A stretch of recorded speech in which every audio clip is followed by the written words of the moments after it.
역사상 가장 증오받은 권력자가 실은 가장 많은 생명을 구한 리더였다면 믿으시겠습니까? 2000년 동안 악역으로 낙인 찍힌 한 남자, 배신의 아이콘으로 불린 그 사람이 사실은 붕괴 직전의 대륙을 유일하게 지탱한 설계자였다는 진실 말입니다. 오늘 우리가 다시 펼쳐볼 이야기는 바로 그 남자, 조조의 진짜 얼굴에 관한 겁니다. 그럼 본격적으로 이 오해받은 천재의 이야기를 풀어보겠습니다.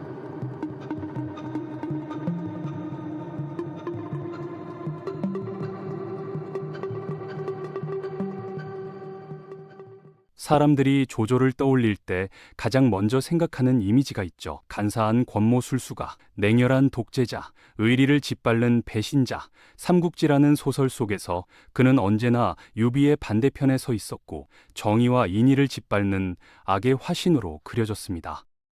그런데 여기서 한 가지 의문이 생깁니다. 정말 그렇게 악한 인물이었다면 어떻게 중국 북부 전체를 30년 넘게 안정적으로 다스릴 수 있었을까요?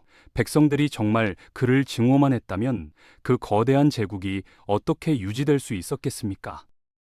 2세기 말 후한 왕조는 완전히 썩어 문드러진 상태였습니다. 황제는 이름뿐이었고 환관들이 조정을 농락했으며 백성은 전쟁과 기근 속에서 떠돌았죠. 황건적의 난이 터졌을 때 사람들은 새로운 세상을 외쳤지만 결국 그 혁명은 더 큰 혼란만 불러왔습니다. 바로 이때 젊은 관료였던 조조는 국가가 무너지는 광경을 직접 목격하게 됩니다. 그리고 그는 한 가지를 깨달았죠. 이상만으로는 세상을 구할 수 없다는 걸 말입니다. 조조가 내린 첫 번째 결정은 군대 운영 방식을 완전히 바꾸는 거였습니다. 당시 군벌들은 약탈로 군량을 조달했는데 이건 백성을 굶기고 경제를 파괴하는 악순환이었죠. 조조는 둔전제라는 혁명적인 시스템을 도입했습니다. 병사들이 직접 농사를 짓게 해서 자급자족하도록 만든 겁니다. 이 단순해 보이는 정책이 실은 엄청난 변화를 가져왔죠. 백성들은 더 이상 군대에게 식량을 빼앗기지 않았고 군대는 안정적으로 유지되었으며 버려진 땅들이 다시 생산력을 회복했습니다. 전쟁이 아니라 생산으로 나라를 세운 겁니다. 그는 여기서 멈추지 않았습니다. 전쟁으로 집을 잃고 떠돌던 유민들을 조직적으로 받아들였고 그들에게 땅을 주고 행정체계에 편입시켰죠. 이건 단순한 구호 정책이 아니었습니다. 인구를 재배치하고 생산력을 복구하며 세금 기반을 확대하는 체계적인 국가 재건 프로젝트였던 겁니다. 다른 군벌들이 칼로만 세상을 바꾸려 할 때 조조는 제도로 세상을 다시 세웠습니다. 조조의 법 집행은 냉혹하기로 유명했습니다. 부패한 관리라면 신분을 가리지 않고 처벌했고 심지어 자기 친족도 예외가 없었죠. 사람들은 그를 두려워했지만 동시에 한 가지를 알게 됐습니다. 이 사람 밑에서는 공정함이 작동한다는 걸 말입니다. 혈연이나 파벌이 아니라 능력과 성과로 평가받는 시스템, 이게 바로 조조가 만든 새로운 질서였습니다. 두려움은 있었지만 혼란은 사라졌죠. 그가 남긴 가장 유명한 말이 있습니다. 차라리 내가 천하를 저버릴지언정 천하가 나를 저버리게 하지 않겠다. 많은 사람이 이 말을 들으며 조조의 악함을 떠올리는데 사실 이건 생존의 선언문이었습니다. 당신은 오늘의 동맹이 내일의 적이 되는 시대였고 선의를 베풀면 뒤통수를 맞는 게 일상이었죠. 조조는 그 현실을 정확히 읽었습니다. 그래서 다짐한 겁니다. 내가 먼저 속지 않겠다고 말이죠. 이건 잔인함이 아니라 냉철한 현실 인식이었습니다. 조조의 진짜 천재성은 인재 운용에서 드러납니다. 그는 출신을 전혀 묻지 않았어요. 원래 적이었던 사람도 능력만 있으면 중용했죠. 정욱, 순욱, 곽가, 장묘, 서황 모두 그런 케이스였습니다. 심지어 자신을 배신했던 사람도 다시 받아들인 경우가 있었을 정도죠. 이게 얼마나 파격적인지 아십니까? 당신은 가문과 혈통이 전부였던 시대인데 조조는 그 벽을 완전히 무너뜨렸습니다. 능력만이 유일한 기준이었던 겁니다. 결과는 명확했습니다. 위나라는 삼국 중 가장 탄탄한 행정체계와 경제 시스템을 갖추게 됐죠. 조조는 사람을 통제한 게 아니라 적재적소에 배치했고 그들이 시스템 안에서 자율적으로 움직이게 만들었습니다. 이게 바로 조직 경영의 핵심 아니겠습니까? 사람을 믿되 시스템으로 관리하는 것 말입니다. 물론 조조에게도 어두운 면은 있었습니다. 그의 냉정함은 때로 잔혹함으로 비쳤고 의심스러운 부하를 가차없이 제거할 때 사람들은 공포를 느꼈죠. 하지만 생각해 보세요. 그 결정들이 없었다면 배신과 음모가 끝없이 이어졌을 겁니다. 조조의 냉혹함은 무자비함이 아니라 질서를 지키기 위한 불가피한 선택이었던 거죠. 그 대가는 외로움이었습니다. 조조는 평생 천하를 손에 쥐었지만 진심으로 믿을 사람은 거의 없었어요.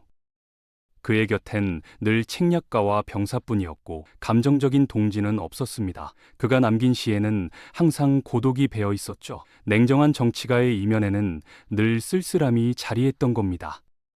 자, 이제 왜 조조가 악역이 됐는지 이야기해 보겠습니다. 삼국지연이라는 소설 말입니다. 이 작품은 명나라 때 촉한의 정통성을 강조하려고 쓰인 정치적 소설이었어요.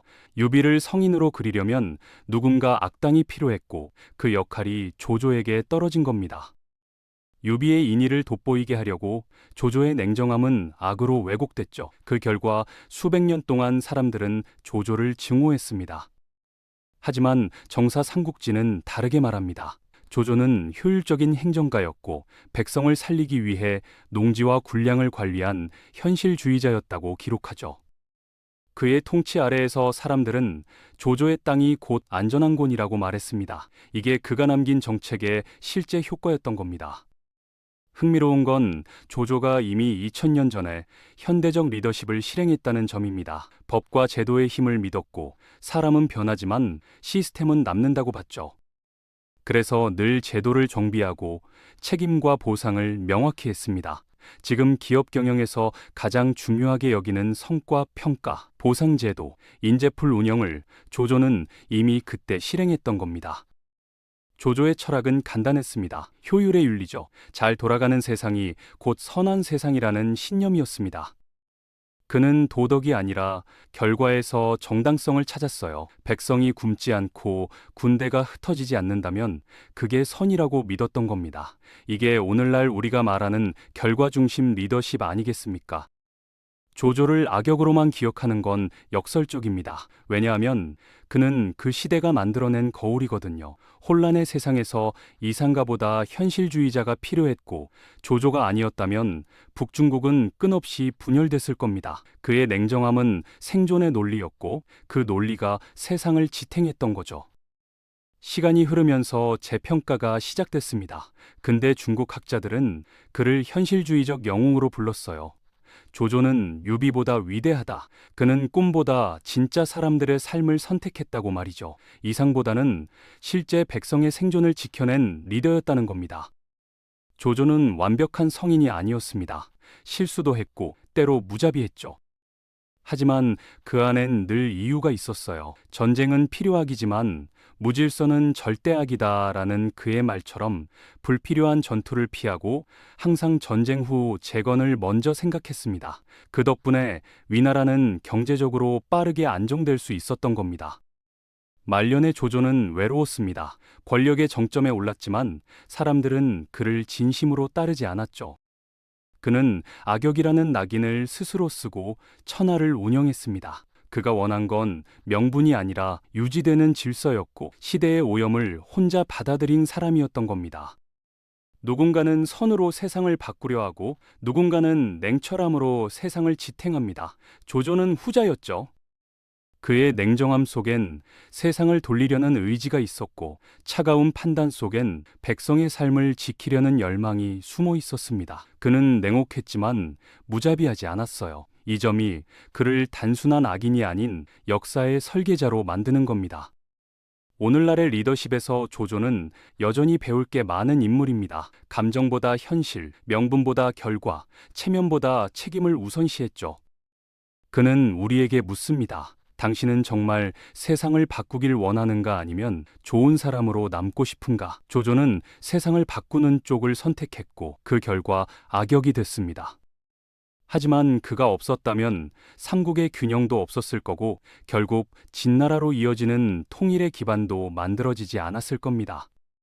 조조를 미워하기 전에 한번 생각해 봅시다. 그의 냉정함이 없었다면 혼란의 시대는 계속됐을까요? 아마 그랬을 겁니다. 그는 냉혹함으로 무질서를 덮었고 그 무질서 속에서 사람들은 비로소 숨 쉴 수 있었던 거죠. 그가 남긴 질서의 유산은 후대 조직 운용의 기본이 됐습니다. 결국 조조는 악으로 비난받았지만 질서의 상징으로 남았습니다. 그는 세상을 거꾸로 생각한 사람이었어요. 대부분의 리더가 도덕으로 명분을 얻으려 할 때 조조는 결과로 명예를 얻으려 했죠. 역사의 무게는 항상 냉정한 자에게 남는 법입니다.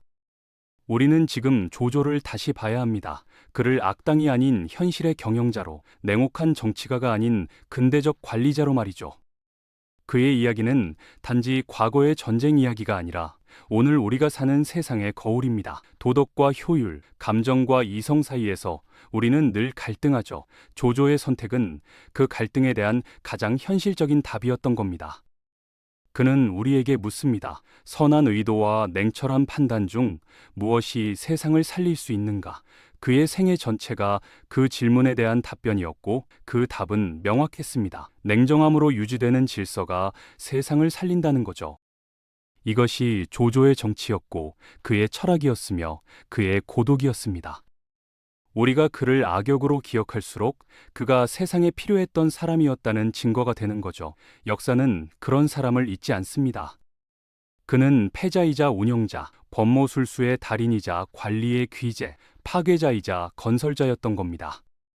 조조는 한마디로 묘사할 수 없는 인물입니다. 그는 인간의 모순을 그대로 품은 지도자였죠. 냉정함 속의 열정, 잔혹함 속의 책임, 그 모순이 그를 인간적으로 보이게 만듭니다. 우리 모두는 조조의 한 조각을 가진 채 살고 있어요. 이상과 현실 사이에서 갈등하며 살죠. 그렇기에 그의 이야기는 1000년이 지나도 공감되는 겁니다. 악역이 되더라도 변화를 만드는 용기, 그게 바로 조조가 우리에게 남긴 진짜 메시지입니다. 세상은 때로 냉정한 결단을 요구하고 그 결단 앞에서 우리는 선택해야 합니다. 위로받을 것인가, 변화를 만들 것인가. 조조는 후자를 선택했고 역사는 그를 기억합니다. 우리도 언젠가 그런 선택 앞에 서게 될 때 조조의 이야기를 떠올려 보세요. 냉정함 뒤에 숨은 진짜 책임의 무게를 말입니다. 끝까지 시청해 주셔서 감사합니다.